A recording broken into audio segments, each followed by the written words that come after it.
உலகத்தின் எழிலெல்லாம் ஒன்று திரண்ட அழகு பதுமை காதல் பிச்சை கேட்டு கதறிய போது காலால் உதைத்து விட்டு போய்விட்டான் மடையன். கண்ணே ராணி, கலங்காதே. 17-14 உலகத்தையும் விலையாக கொடுத்தாலும் ஈடாக முடியாத உன்னுடைய இளமை, தேவமாதர்களின் மேனியிலும் காண முடியாத உனது தேஜஸ், இவையெல்லாம் விதவை எனும் புயற்காற்றால் வீணாக அழிந்து போவதை நான் அனுமதிக்க மாட்டேன். அவன் கிடந்து பெற்ற என் தங்க விக்கிரகமே, உன் தட்டுப்பாதங்களை தொட்டு கும்பிட இதோ நான் இருக்கிறேன். நீ இளம் விதவையாக மட்டுமல்ல, இன்றைக்குத்தான் விவாகரத்து செய்துவிட்டு நீதிமன்றத்தில் இருந்து இப்போதுதான் நேரே இங்கே வருகிறாய் என்றாலும் ஏற்றுக்கொள்ள நான் தயங்க மாட்டேன். பாபு, உளறிக்கொண்டே இருக்காதே. உதைத்தாலும் அணைத்தாலும் இந்த உள்ளம் என் ராஜா ஒருவருக்கு மட்டுமே இடமளிக்கும். ராணி ராஜாவுக்குத்தான் சொந்தம். இந்த சொந்தத்தை அவர் மறுத்தார். ராணி உலக பந்தத்தையே அறுத்துக் கொள்வாளே தவிர உன் போன்ற தீப்பந்தங்களில் விழுந்து சாகும் விட்டில் பூச்சி ஆக மாட்டாள். ராஜாவே பிறக்காமல் இருந்தால் என்ன செய்வாய்? அப்படி ஏன் கற்பனை செய்கிறாய்? நானே பிறக்காமல் இருந்திருந்தால் நீ என்ன செய்வாயோ அதற்கே இப்போது. ராணி ராஜாவுக்குத்தான் சொந்தம். ராணி ராஜாவுக்குத்தான் சொந்தம்.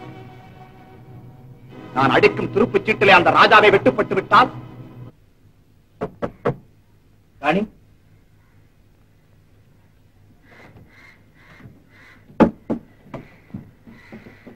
யாரு? ராணி இல்ல, ராணி இல்ல. நீங்க யாரு? நான் தான் ராஜா. ராஜா? பாவி, என் குடும்பத்தை கிட்ட தோகை நீதானா? என் மகளோட மனதை கழித்து அவளை பாவாத்தம் ஆக்கிட்டியே பாவி. ஐயா பெரியவரே, என்னுடைய குற்றம் எதுவும் இல்லை. ஆமா, குற்றமெல்லாம் என்னதான்? ஏழைக்கு உதவி செய்யறது போல் நடித்து ஒரு அப்பாவி பிள்ளை ஏமாத்தி சத்தமா சம்பிரதாயத்தை அழித்து விட்டையே உலக துரோகி. பெரியவரே, கொஞ்சம் பொறுமையோடு பேசுங்கள். உண்மையை தெரிந்து கொள்ளத்தான் நான் இங்கு வந்தேன். உண்மை, எல்லாம் உண்மை. அவளை கூறிட்டு கிக்கார பொருள் இதான் நீ தெரிஞ்சுக்க வேண்டிய உண்மை. போ, என் பிள்ளைக்காக போயிடு, போ. ராஜா கூட நான் ஏன் சேர்ந்தேங்கிறது உனக்கு இப்ப புரியாது. ஆமா ஆமா, பெரிய ரகசியம். போங்க உங்க வேலையை பார்த்துக்கிட்டு. ஏன் தங்க அப்படி கோவிச்சுக்கிற? உனக்காக வைரம் கொண்டாந்து இருக்கிறேன். ஏன் சாப்பிட்டு சாகவா? சாக வேண்டியது நீ நானும் அல்ல, சாக்ரட்டிஸ். சாக்ரட்டிஸ் அவன் தான் சாக வேண்டும். சாக்ரட்டிஸ் செத்துத்தான் ரொம்ப நாளாச்சே. இல்லை கீதா, இப்போது ஒரு சாக்ரட்டிஸ் சாக போகிறார். என்ன? ஆமாம், அடுத்து கெடுக்கும் அத்தியாயம் ஆரம்பமாகிவிட்டது.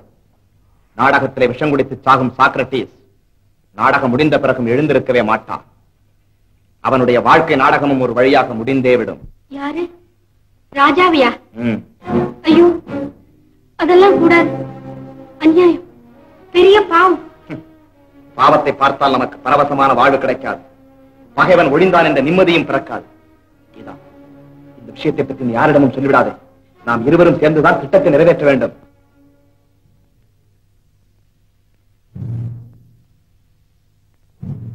சார், சார், டைம் ஆயிடுச்சு. ஃபர்ஸ்ட் பில் விடுங்க சொல்லாமா? என்ன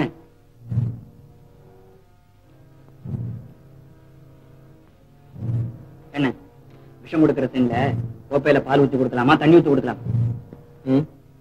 விஷம் கொடுக்கிற சீன்ல கோப்பையில பால் ஊத்தி கொடுக்கலாமா இல்ல தண்ணி ஊத்தி கொடுக்கலாமான்னு கேக்குறேன். அடாடாடாடாடா, ஏன்பா என் உயிரை எடுக்கிறீங்க? பால் வேணாம், தண்ணி வேணாம். எவனாவது கொஞ்சம் உண்மையான விஷத்தை ஊத்தி கொடுங்க, செத்து தொலைக்கிறேன்.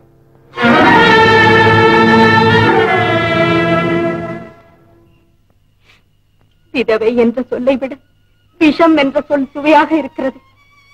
இந்த வையகத்தில் வாழ முடியாத நிலை பெற்ற பெண்ணொருக்கு இது போன்ற முடிவை தேர்ந்தெடுத்தது தாங்கள் குற்றமென கருத மாட்டீர்கள் என்று நம்புகிறேன். இப்படிக்கு அன்புள்ள ராணி. என்னம்மா இது? நாடகத்துக்கு வராம பாப்பா கரண், நல்ல சமயத்தில் வந்த இந்த கடிதங்களை கொண்டு போய் ராஜாவிடமும் சமரசத்திடமும் கொடுத்து விடு. நீங்க நாடகத்துக்கு வரலையா? வாங்கம்மா, அருமையா இருக்கு நாடகம். உன்னையே நீ அறிவாய், உன்னையே நீ அறிவாய். கிரேக்கத்தின் கீர்த்தி புவனம் அறியாததல்ல. அதற்காக இங்கே விழுந்திருக்கும் கீறல்களை வரைத்திட முயல்வது புண்ணுக்கு புனுகு தடவும் வேலையை போன்றது. அதனால் தான் தோழர்களே, சிந்திக்க கற்றுக்கொள்ளுங்கள் என்று சிரம் தாழ்த்தி உங்களை அழைக்கிறேன். அறிவு அறிவு அகிலத்தின் எந்த மூலையில் இருந்தாலும் அதை தேடி பெறுவதற்காக உங்களை அழைக்கிறேன். உண்மையே நீ அறிவாய். இந்த உபதேசத்தின் உண்மைகளை உணர்வதற்காகத்தான் என் உயிரினும் இனியவர்களே உங்களை எல்லாம் அழைக்கிறேன். ஏற்றமிகு ஏதென்ஸ் நகரத்து எழில்மிக்க வாலிபர்களே, நாட்டமெடுத்த சமுதாயத்தில் நறுமணம் கமழ்விக்க இதோ சாக்ரடீஸ் அழைக்கிறேன். ஓடி வாருங்கள், ஓடி வாருங்கள். வீரம் விலை போகாது, விவேகம் துணைக்கு வராவிட்டால் தீட்டிய வாழும் தினவெடுத்த தோள்களிலே தூக்கிய ஈட்டி மாத்திரம் போதாது வீரர்களே. இதோ நான் தரும் அறிவாயுதத்தையும் எடுத்துக் கொள்ளுங்கள். அறிவாயுதம் அறிவாயுதம் அகிலத்தின் அணையாத ஜோதி. அறிவாயுதமாம், அனைத்துலகும் அடிபணியும் அஸ்திரமா, குமுறும் எரிமலை, கொந்தளிக்கும் கடல், அவைகளை விட பயங்கரமானவன் சாக்ரடீஸ். அவன் தரும் அறிவாயுதம் கிரேக்கத்திலே தயாராகுமானால் நாமெல்லாம் தலை தூக்கவே முடியாது. அனிட்டஸ், என்ன சொல்லுகிறேன்? மிலிட்டஸ், நாம் கீரிய கோட்டை தாண்டாத கிரேக்க மக்களுக்கு அந்த கிழவன் அறிவுக்கண் வழங்குவதற்கு அவனை நாம் அழித்து விட வேண்டும். ஆமாம், அதுதான் சரி. சாக்ரடீஸ், நீ கைது செய்யப்படுகிறாய்.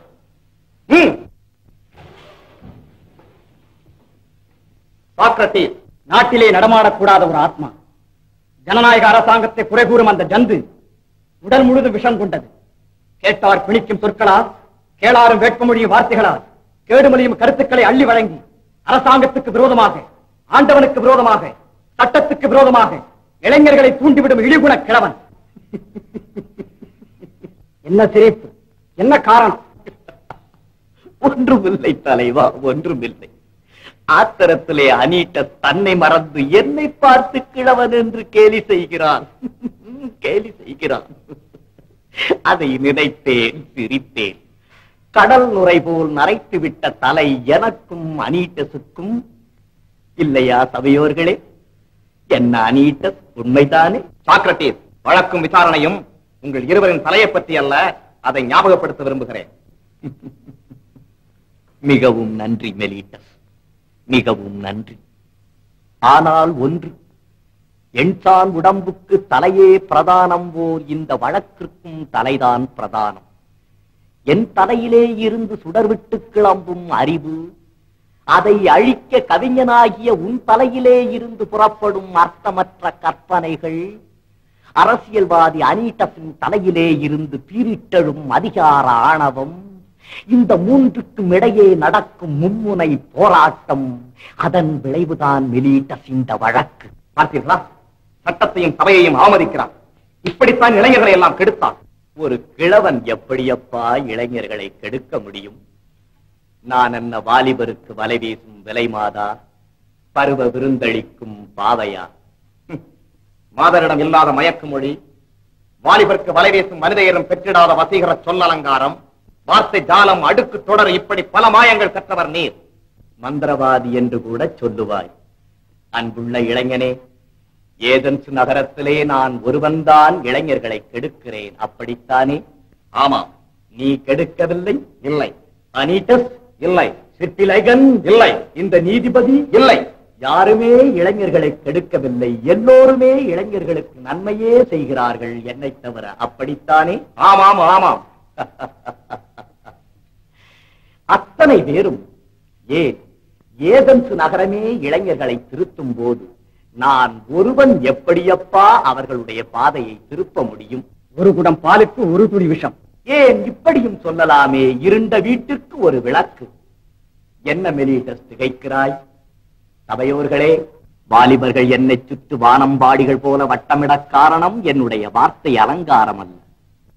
பலம் குறையா கருத்துக்கள், தரம் குறையா கொள்கைகள், இந்த தரணிக்கு தேவையான தங்கம் நிகர் எண்ணங்கள். அழகு மொழியால், அலங்கார அடுக்குகளால் அரும்பு உள்ளங்களை மயக்குகிறேன் என்று சொல்கிறார்களே, அவர்களை நான் கேட்கிறேன். அந்த மொழி எனக்கு மட்டும் சொந்தமல்லவே. அவர்கள் அதை பேசக்கூடாது என்று நான் தடை போட்டது கிடையாதே. பேசி பார்க்கட்டுமே அவர்களும். பாவம், பேசி தோற்றவர்கள், பேசி தோற்றவர்கள். சாக்ரடீஸ், பேச்சை நிறுத்தும். விளக்கம் தேவையில்லை. இந்த நீதிமன்றத்தின் அதிகப்படியான உறுப்பினர்களின் வாக்களிப்பின்படி நீ விஷம் சாப்பிட்டு மரண தண்டனைக்கு ஆளாக வேண்டும் என்று தீர்ப்பளி. பார்த்தாயா, பயனற்ற தத்துவ விசாரணையில் காலத்தை கழிக்கிறேன், வீண்வாதம் புரிந்து தொல்லைப்படுகிறேன் என்றெல்லாம் கோபித்துக் கொண்டாயே. இப்போது பார், உனது கணவன் அகிலம் புகழும் வீரனாக, தேசம் புகழும் தியாகியாக மாறிவிட்டான். அன்புள்ளையை சேர்ந்துவி, நீ மிகவும் பாக்கியசாலி. பணபலம், படைபலம், அத்தனை பலத்தையும் எதிர்த்து நின்று யாருக்குமே பணியாத பெருமையோடு கடைசியாக விழிகளை மூடப்போகும் இந்த கர்ம வீரனுக்கு நீ மனைவி.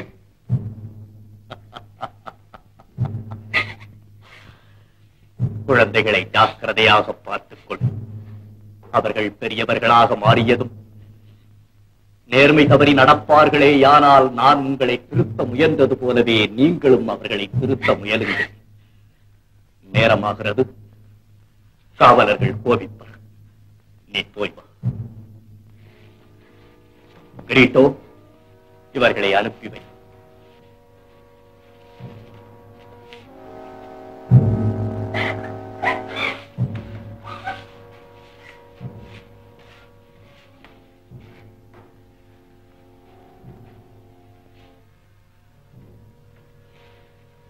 கிரீட்டோ,